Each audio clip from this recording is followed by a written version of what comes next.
It's time to check your money with Mike Jennings, wealth advisor with Brackens Financial Solutions Network, LLC, and a registered representative of LPL Financial, member SIPC.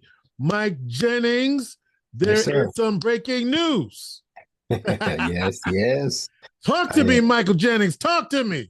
I am officially a daddy. Hey, man, congratulations. Yes, yes, thank you. Yes. Listeners want to know all the details, how big, how many pounds, how many inches, all of that. Come on with it. Oh, yes, my baby boy, he was born on the 4th, February 4th. He was 6 pounds, 14 ounces, 19 and a quarter inches long. So, they were a bit worried he was a little underweight, but he seems fine to me. Yeah, I mean, underweight, 6 pound foot. Isn't that like an Yeah, average baby? yeah, they were trying to estimate with the ultrasound and all that, but I guess these days people are having gargantuan babies, so Yeah, yeah, I understand. Well, first of all, congratulations Thank you, to you and your beautiful bride, thank you, thank you. Aaliyah, and I hope that she's resting well. And I hope, are you sleeping? Uh, who needs sleep? Who needs? All right, I so mean, we had to certainly wake up a few times during the night to feed them and change a few diapers, but it's all worth it. all right, so Mike, how is fatherhood? What was it like? The first moment, all of that. It was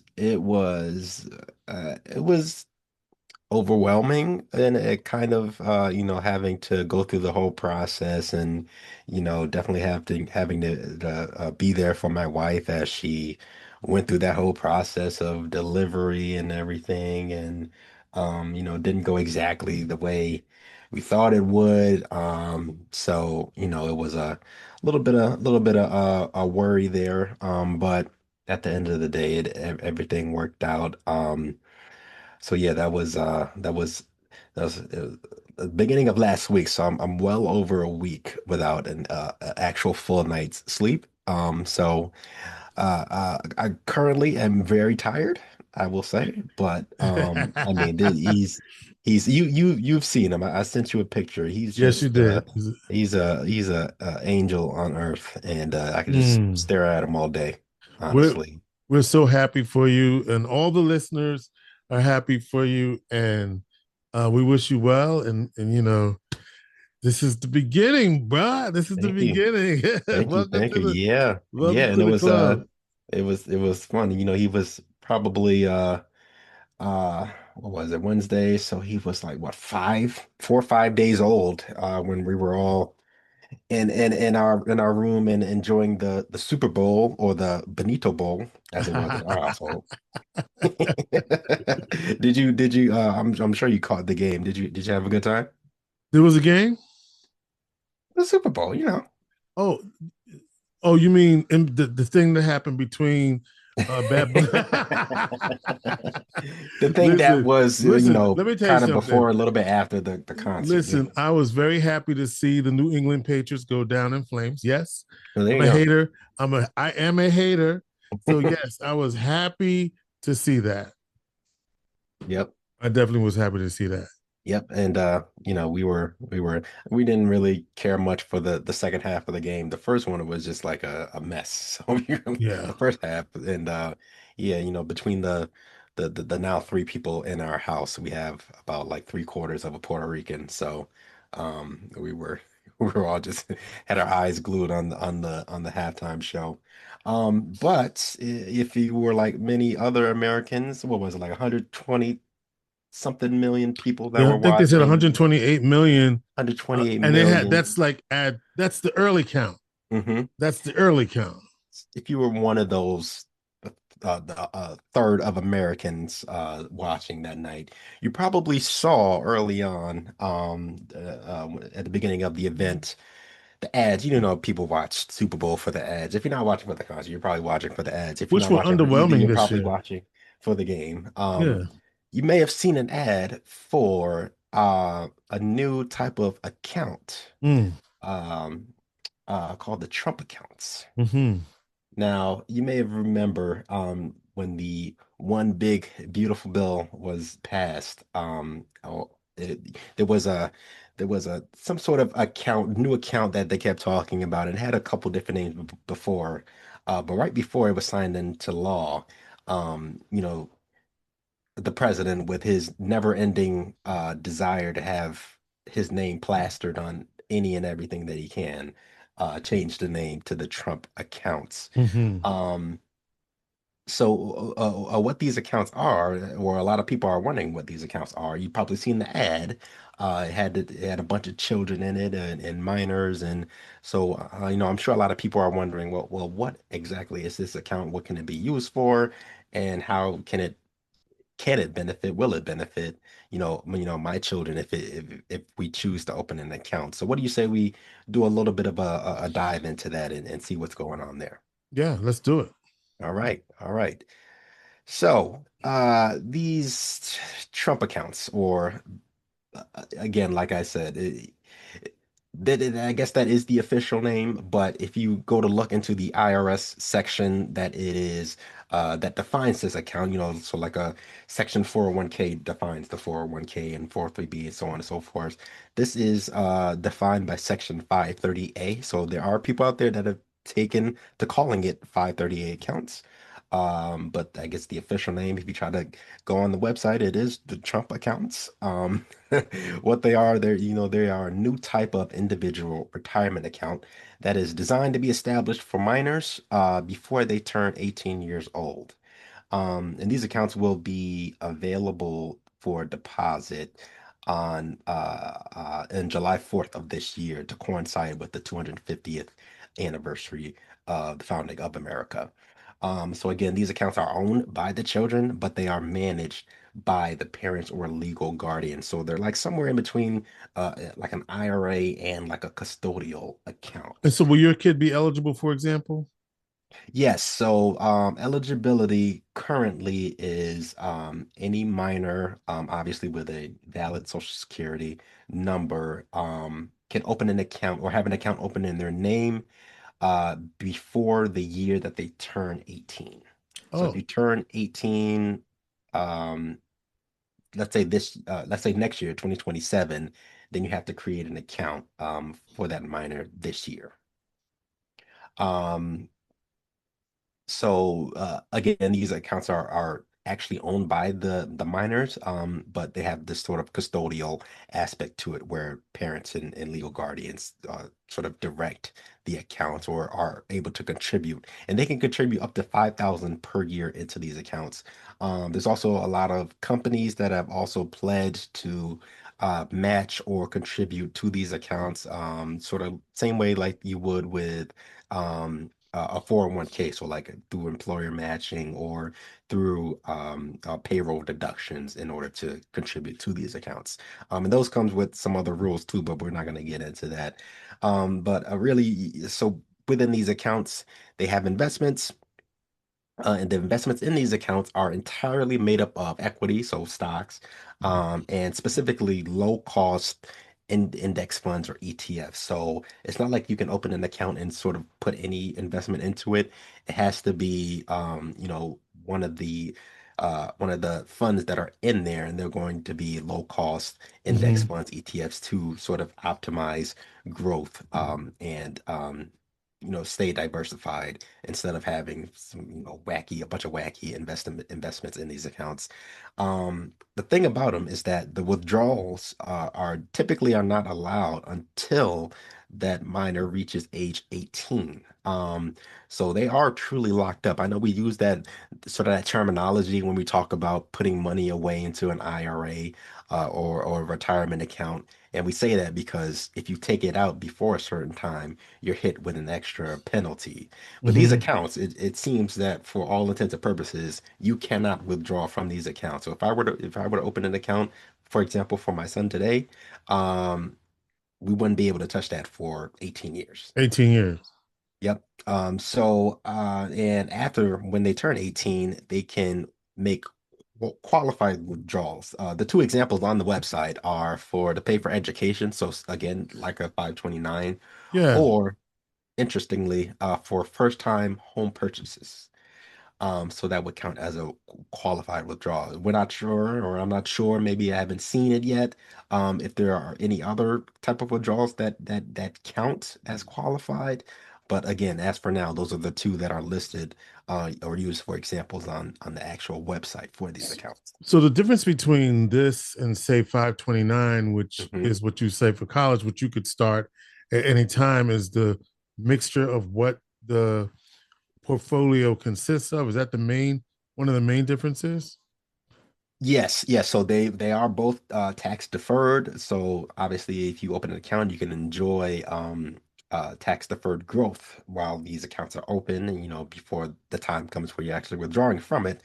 But 529s, like we spoke about, those also they don't really allow you to sort of pick your investments. What you can do is you can pick different target date funds, right? Mm-hmm. And that is how you determine how risky or conservative you are in that plan. You can choose Mm-hmm. from a number of different target date funds within those.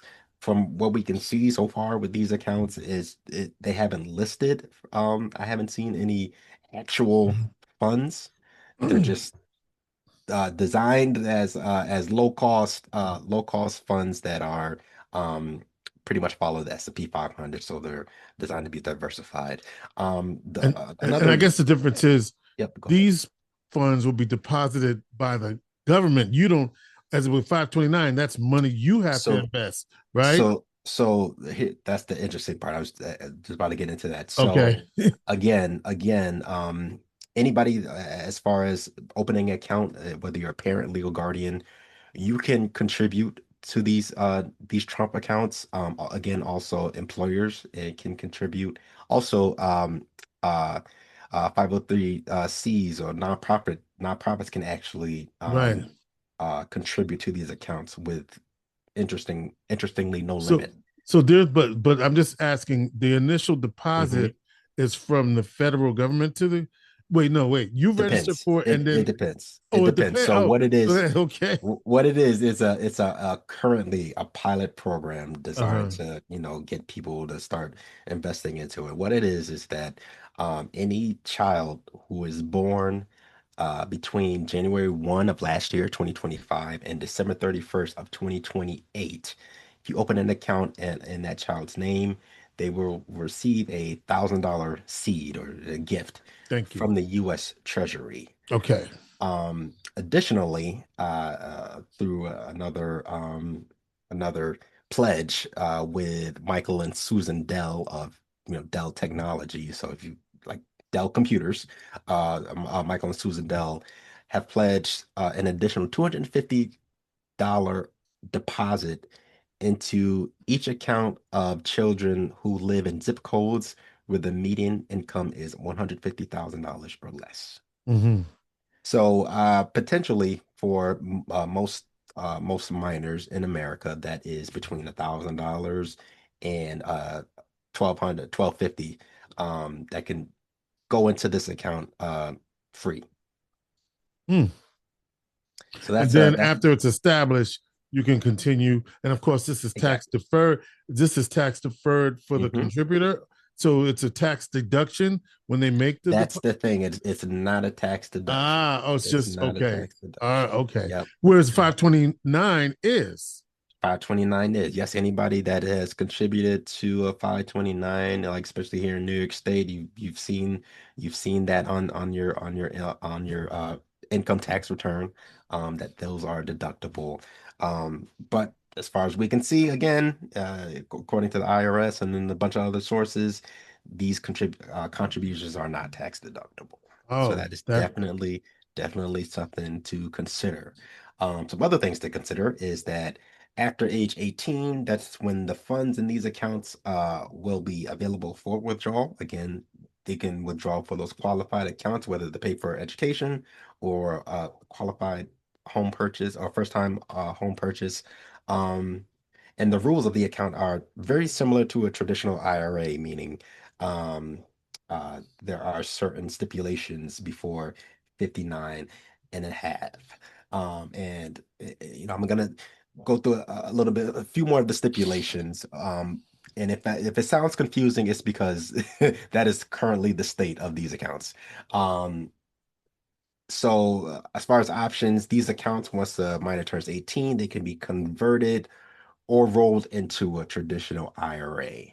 Um, the specific advantage of these accounts will be specific to each family's circumstances, right? And they should definitely be compared alongside other readily available tools such as 529s that we spoke about, UGMAs, UGMAs, UTMAs that we've also talked about, or even, simply custodial accounts. These are accounts that have a track record and we know how they work, right? Versus something that's just brand new out of the blue, and we're trying to still figure out how they work specifically with the tax code and certain stipulations and everything.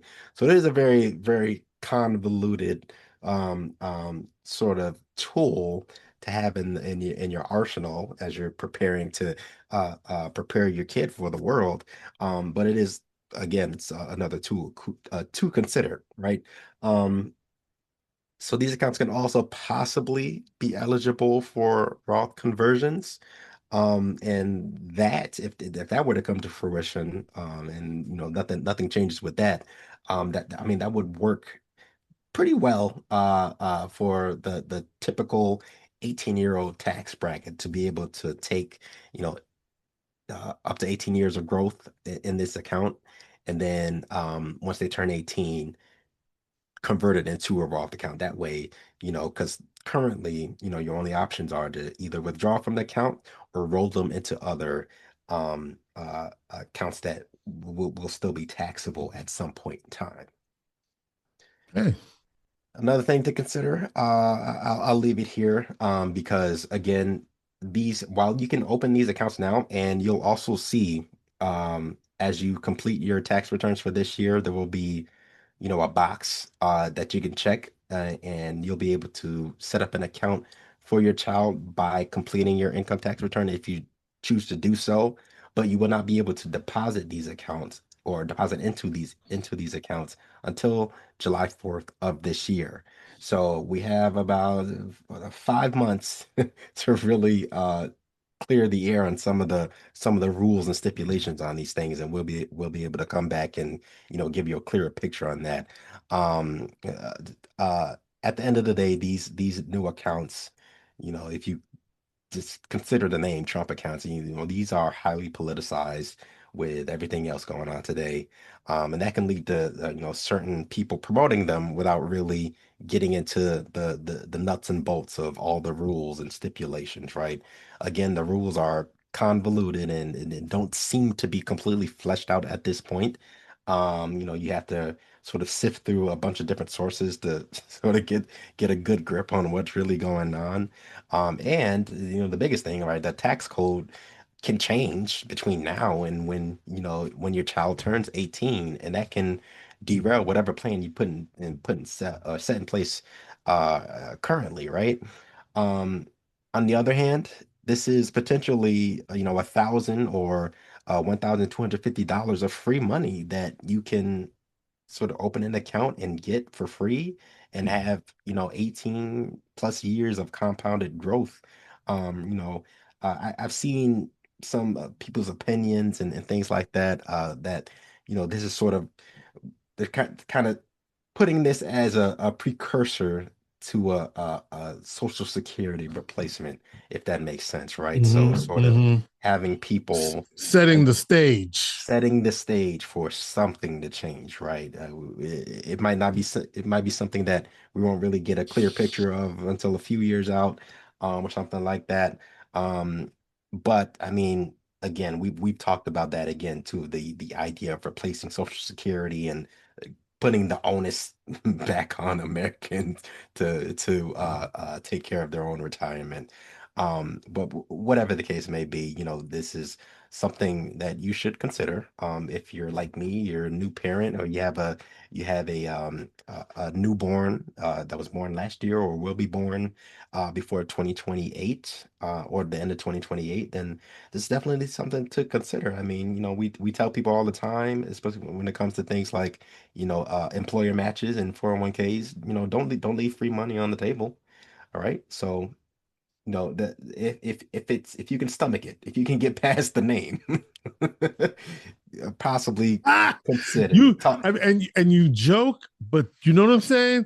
You No, joke about it's that, really but that's a real thing. it's a real thing, and we are currently in a political climate where the slightest thing can set your whole timeline off, right? I mean, the halftime show. Look at my social media was dominated by that one topic, and I literally didn't even look at it. I put my phone down somewhere. But we are in a highly polarizing time right now in Yeah, politics. But we have to remember that hopefully there will be a point after this, all of this, and we want to make sure that whatever advantages or opportunities that can be taken advantage of, possibly look at doing that, right? But again, as with anything, you have to make sure that it makes sense for you, makes sense for your family, makes sense for your plan. Um, Again, by the time July 4th comes around, we might have to come back and do another episode and update the people and really get these points down. But until then, maybe do a bit of your own research. And if you would like to see how this could possibly work for you, then as always, you can call your friendly neighborhood advisor at 315-748-5540. Again, that's 315-748-5540, or send me a quick email at michael.jennings@brackensfsn.com. Mike Jennings, a wealth advisor with Brackens Financial Solutions Network LLC, and a registered representative of LPL Financial, member SIPC. He is your friendly neighborhood advisor and a brand new papa.